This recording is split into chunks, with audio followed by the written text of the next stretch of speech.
This is Hunt Nebraska, the official podcast for insight into Nebraska's hunting and shooting sports community. Be sure to give us a follow on Facebook, our space for sharing stories, information, tips, and techniques. Now, Hunt Nebraska. Welcome back into the Hunt Nebraska cabin. I'm Kyle Gaston, and today we got a couple of our regulars in here. We have Shelby Eisensee. How are you doing, Shelby? I'm doing good. Good. And we always have Hershy. I'm here. Good. Well, glad to have you in. Now, Hershy, I see these new Turpin shirts going around. What's going on with those shirts? This the Turpin is the Archery Academy. Archery Academy. This is part of the USA Archery program, the JOAD, Junior Olympic Archery Development Program, and this is one of the groups that shoots here at the Outdoor Education Center. Well, at the Turpin Outdoor Education Center, not necessarily in the Hunt Nebraska cabin. And I found this sitting on my desk one morning, and it's as warm as it has been, which doesn't feel a lot like hunting season right now. No. But this is the first day I've worn it, and it's a nice, light, comfortable shirt. I don't mind it. I don't mind the color either. Yeah, looks good. What color is this, by the way? It's kind of an orange, but is that just orange? Burnt orange? Okay. Are Nebraska fans rolling over that you're wearing Texas colors? No, it's not Texas Longhorn orange. I can guarantee you that. But yeah, that's good timing to wear that because, JOAD Nationals is going on this week, if I'm doing things right. So we got, I heard the number was over 900 for archer shooting. I know we talked a lot about it last week, so I won't get into it much, but it's just exciting that it's going on here in Nebraska. Yeah, and Megan Price, our very own Megan Price, the bar has been set, 950 some. I don't know what the final number is yet, but that might be the largest archery event that we've ever hosted here in the state of Nebraska. So next March, when she does the state archery in the schools tournament, she's got a number to shoot for. There we go. Like a good goal every once in a while. Yeah. Set the bar a little bit further down the road. Well, as many of us have goals for the upcoming hunting season, are excited to get to it. Some of us are still probably patiently waiting a little bit. Like, what do we do? What should we be doing right now? Because, we know permits went on sale. A lot of you, if you're residents here, got on your chance to go and buy your deer permits. And if you haven't, go jump on there now. I know a lot of them are selling fast with a little bit of reduced quantities there, so we don't have quite as many this year. So if you want to make sure you get your deer permit, get on there now and start purchasing them for the residents and non-residents. It will open up on Wednesday.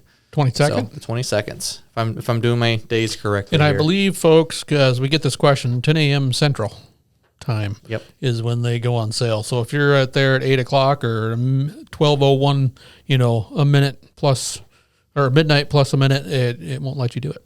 Yep. So 10 a.m. And as always, we try our best to have our system up and running as best as we can, but there is not used to having that many thousands of people trying to buy permits all at once.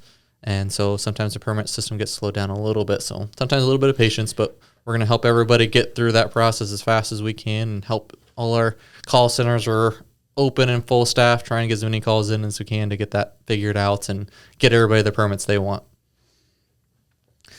Have you guys bought any permits yet? No. Me neither. Well, hopefully by the time that I actually say that, or you're hearing me say that, maybe that's changed. Yes, we got to get that figured out here. Because I've got my points. Like we talked about before, I got my bonus and preference point. Yeah. Any plans? Are we at least planning on going deer hunting this year?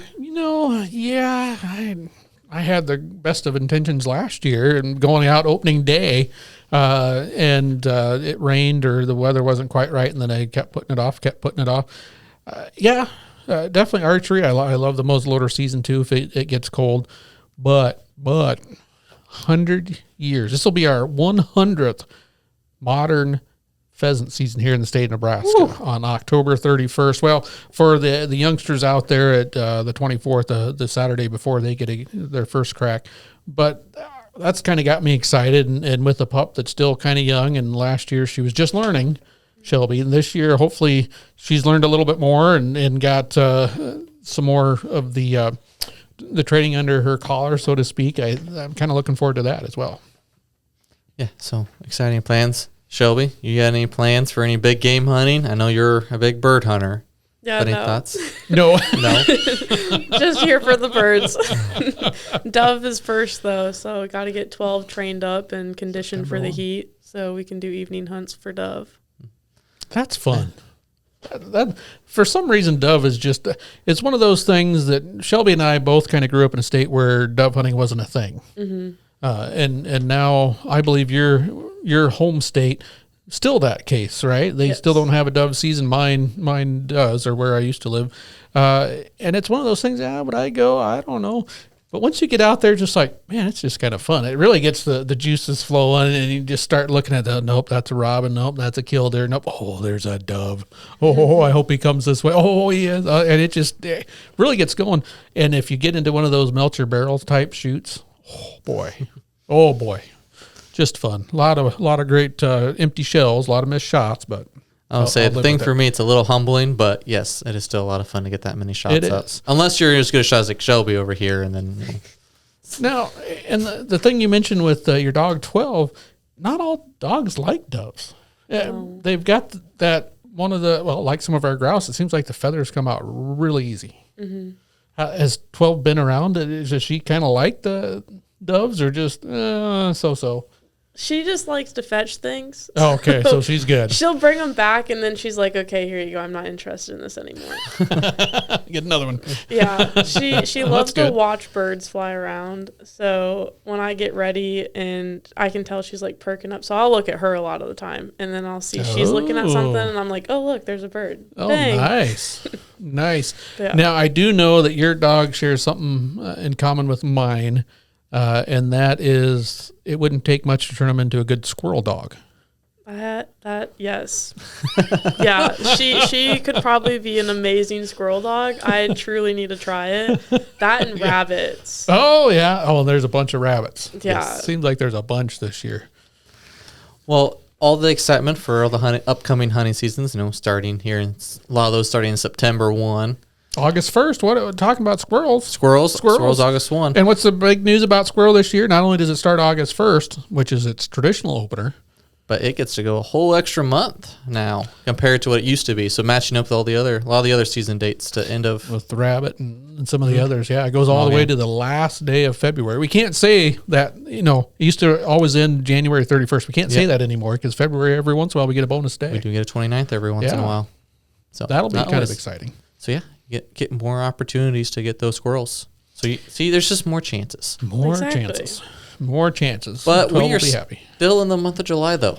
So we're not quite there. But our fellow colleague here with Game and Parks, Mr. Greg Wagner, wrote up an article here just this last month on prep now for the hunting seasons. So we give a huge, long checklist, and that's why if you're watching us on the video, you'll see us all holding some papers here. I printed off the checklist here for each of us just so we can kind of look, because it was... How many things do you think are on this one? How many checkpoints? 1, 2, 3, 5, 10, 15... over probably 20, 25 things for us we could work on during the off season, we would call it, quote unquote. Yes, Hershey, it's front and back. It is not just one sided. So I said it's quite a lengthy. I was hoping to see the intro, the paragraph that Greg probably wrote as far as how many actual tips he had, but I think all I've got is I just gave you guys the list there. Yeah. He didn't even put it in here in his actual one. It says, using a comprehensive checklist I developed to start planning now, stay organized, and remind yourself of what you... And then... And then a missing and then page. And then there are more words. And then there's more words at some point. Gotta love printing off an article from online sometimes. And Greg Wagner, if you haven't heard of that name, you need to check it out. I mean, he's been with our agency for over 40 years now, been hunting even longer than that, is an organized and very thoughtful individual as far as getting all the things lined up. And the thing is a lot of times when he puts these lists together, it's not just for him. It's probably just as much for some of the folks that he's going to be mentoring this year. So this list is only grown. And the cool thing is anticipation. It kind of builds all right, it might be 90 some degrees outside and kind of humid where I'm sitting, but hey, it's not that far away. Mm-hmm. It really isn't. It'll be here before. Like I said, we just mentioned it's August coming up, and that's 10 days away, 11 days away at the time this comes out. So we are. You told me there'd be no math. I made no promises. I know. You got to be able to count up so high so you don't go over your bag limits. Not a problem. 1, 2. Oh, so close. But there are, like I said, a bunch of different things, different categories. Some's gear, some's getting yourself ready, the land ready, all sorts of different topics on here. So I thought we'd just go around, choose some of our favorite ones or ones that we maybe, I really should be doing that right now. Or okay. All right. Get one or a different one of like, yep, I made sure I always do this, or I already did this one. It could be any of those type of categories. So how much work have you guys done so far to get ready for upcoming hunting seasons? I went camping, which then made me pull out my hunting stuff. So I have organized some of my hunting stuff just so I could go camping this summer. So I have a little bit of gear organization, but I also haven't bought a permit yet. So that's kind of a I know hold up. Shelby's been doing some shooting, taking part in competition. That kind of adds in there. Yeah, and then running 12 almost every day. Ooh, see, she has me beat. I mean, I did have Kona do a dog demo here and getting her on some pheasant scent and that. So counts. She's getting ready a little bit, not near as much. She's out of shape after about 15 minutes in the heat. She was like, "What are we doing, Dad?" Oh, Ruby and I have been watching some hunting videos on YouTube, so we can get ready for that type of stuff. And, when she hears a pheasant cackle or a goose honk, the ears perk up. That's good. Yeah, see, it's got to get mentally prepared as much as physically. Exactly right. So, Shelby, you're diving in there. Why don't you choose one of the different checkpoints there? Anything that you find interested, or it doesn't even have to be on this list. If there's something you highly recommend to everybody know. This is a very comprehensive list, and it honestly hits a lot of the things that even experienced hunters are like, oh yeah, I thought about that, but it just like went past my mind. The one that sticks out to me first is buying a good first aid kit to bring on your hunts. You never know. Having a dog, always have a ton of first aid stuff, and good thing I did, because last year 12 took a cactus tying to her paw, and it was an inch long. I pulled it out, and then there's just blood everywhere. So having that first aid kit with, even if it wasn't her and it was me, and I like fell down the side of a hill or whatever, took a broadhead to the hand, who knows. Just having that first aid kit is always important, and one of the first things that I always check over and make sure, like, do I have enough Band-Aids? Do I have enough gauze? Do I have alcohol pads? Like, all of that. That's a good be prepared. One. Yeah, and I think it's one of those things that you wish you have done that if you come across one of those instances. But also, it's amazing how many, if you hunt with other folks, how all of a sudden you become the most popular person there because you've got, a sanitary antiseptic wipe or some Band-Aids or something along those lines. So that one's good. A lot of little scrape scratches and things that can be pretty minor as long as you're able to handle them there in the moment. Yes. I mean, like I said, having a plan ahead of time makes an emergency go a whole lot easier than frantically trying to find what can I use to wrap something up. So, yeah. Absolutely. That's the truth. They're finding out your Band-Aids don't stick anymore. And you've got no tape to wrap that dog's foot. So, all right, Hershey, what sparked your interest while you're looking through that list? Several things, quite honestly. One of the first ones, though, is right off the top. Is now is not a bad time to make sure that you've still got some permission for that private land. All land here in the state of Nebraska requires permission. Now, the wildlife management areas, some of our partner ground, that permission's been secured and open to public hunting or public foot traffic, whatever it might be, including some of the open fields and waters program materials. But being a state where we're more than 97% privately owned, there's some wonderful hunting opportunities on private land, obviously. But there's times when that land changes hand. There's times like we've had this year where we've set some records, especially in western Nebraska with wildfires and things like that. You might want to check with your landowners, even if you've known them and for many, many years, and they know that you're coming. You might want to check to make sure things are happening, especially in some of the spots that saw fire. Because the landscape might have changed, the opportunities might have changed. We get some rain on some of those areas, and it might be even better this year, but there's also some areas that are still not getting the moisture that they need, and you just never know. So check in on that. It's always good to keep that personal connection, obviously, as well, because especially if you're just getting on their land, whether it's helping doing some work, a knock on the door, whatever it is, it's you're invited guest. So just don't make that assumption. Yep. Make sure to get permission every year because things do change over time, and you want to build that relationship with the landowner. Because if you go ask them in summertime, that's also a great time to hey, do you need any help around the place? Is there anything I can do? Or you're asking for somewhere new, not necessarily a spot you've hunted before, but somewhere new, trying to get that gateway in by asking in the summertime. And then it's well, if you need help doing XYZ chores or something like that, that's a good time to hit. Because then, all right, now you're putting in the work ahead of time. And then when hunting season comes by, even they said no, but yeah, they'll accept some help. Then maybe behind hunting season, oh, well, they helped out. They're a good help. I got to know that person, got to know that character. And yeah, I'll trust them. Exactly. So. Right, can I mention another one here? Because I'm all about buying stuff. I know it's purchase ammo and other hunting related supplies needed and watch for sales. I think this one here, I'm going to credit one of our bow hunter ed instructors and mentors within one of our programs, Jeff Mysick. He's got it figured out on his calendar how to plan ahead so that if he needs something, he's got it knocked out before everybody and their brother thinks, oh, I need that. And then there's a traffic jam, whether it's archery equipment, whether it's shooting equipment, ammunition, things like that. You don't want to be the last one there at the store and realize, oh, they're out and they're not getting any for a while, or the string on my bow needs repair, and there's 12 bows deep and you want to get it pretty fast. So plan ahead. And that's one that oftentimes, I don't know about you guys, but I have some fun even after the end of season knocking some of that stuff out, because then you find the sales, and then one less thing to have to worry about come opening weekend or the days ahead of the actual season when everybody else is out there trying to scramble to find the parts and pieces they need. Mm-hmm. Absolutely. I know sales are always good. I bought on quite a few things on clearance stuff on the off season to get me for that upcoming. And you guys have never bought anything because it was on sale and you might use it, right? I mean, if it's not on the I need this list, you just walk away. You need everything in the hunting scene. I'm at that some same point. Way. I might use that. I could use it.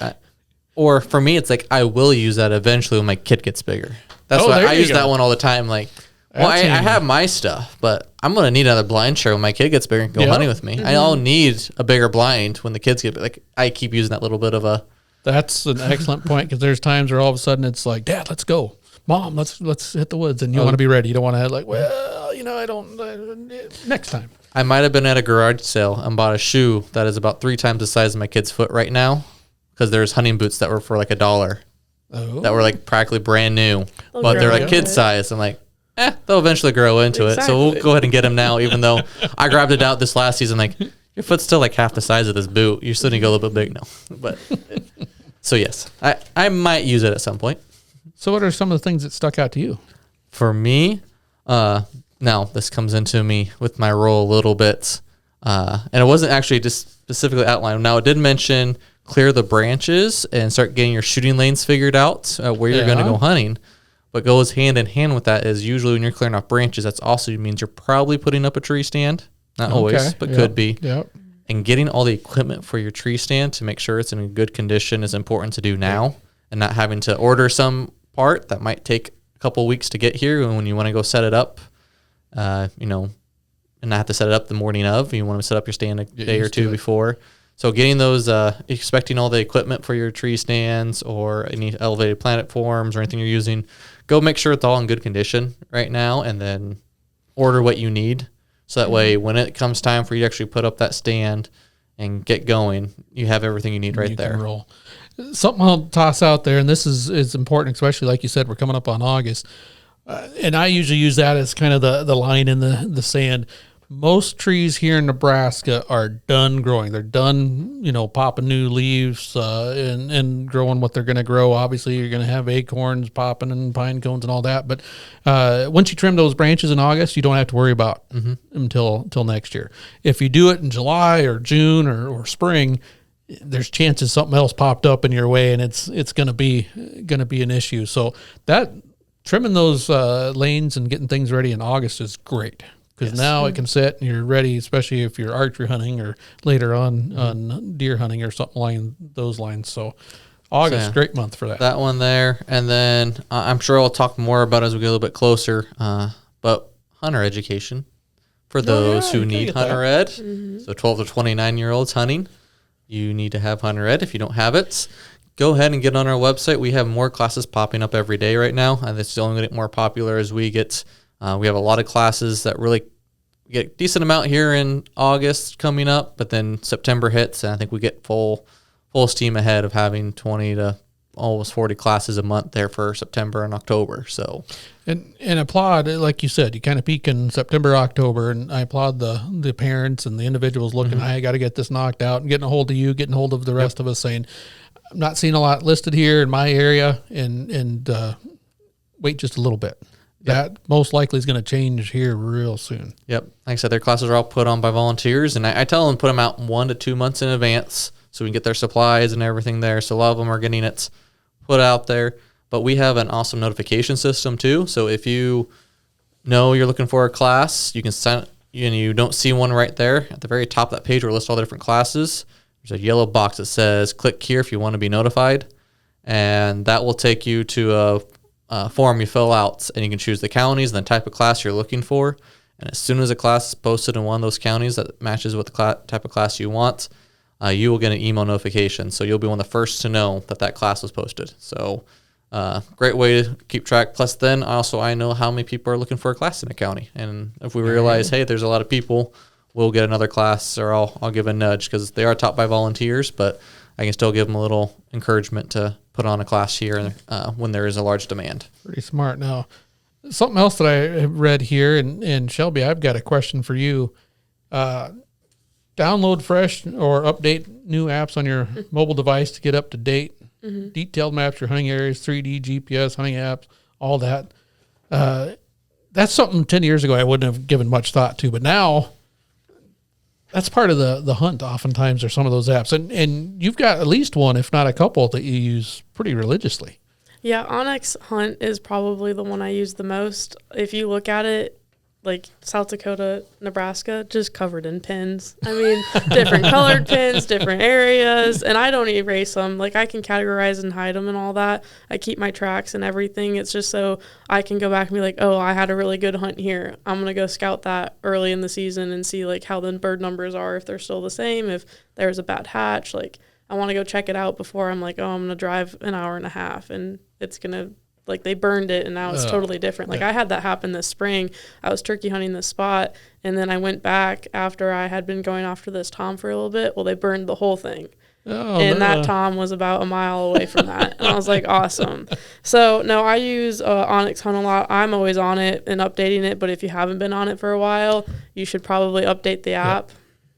And I think you've done it, and in a way that I would have used it many years ago too, is to find some of those like knives and calls and other things that got left behind accidentally, because you're able to follow your trail back. Yeah, my dad has Onyx as well, but he doesn't really use the tracking. Like, he's still learning how to use it. He's like, I feel like he's like you, where he's like, oh, I didn't think about this 15, 20 years ago. Yeah. So when he got a huge buck and we had to take it down the ravine, because we weren't going to go back up the ravine with this buck. And we got back to the house and we realized that he had lost his knife that his dad gave him. And so I was like, let's go back out there right now. Like, I have a track of exactly where we walked, because I was in front of him the whole time. So I knew exactly what trees we touched. And obviously there was the blood trail of the deer.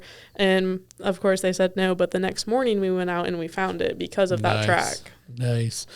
And Kyle, we heard at the Hunter Ed conference this last summer of a app that can help hunters that are colorblind with blood trails, and that one just got me intrigued. It just those with diminished vision, or even those who just want more help seeing it. It just helps make those blood splatter droplets pop. For anybody, because they could just change, instead of looking for red, now you can change the app to it shows up as green on your screen, or it shows up as purple or stuff like that, so it sticks out more. That would be interesting to just try sometime and see how much that, because we have folks within our agency, we've got folks that we probably all know, we've got some of our instructors and some experienced hunters that they do have those issues, and maybe this is a way around it to use some of the technology. I also want to know, because I see in here our good friend Greg Wagner again writing down about getting your deer hunting clothes all washed and scent free and all that type of stuff. I want to know where you guys fall in that spectrum. If you're hunting for deer, how much time and energy are you putting into scent free clothing?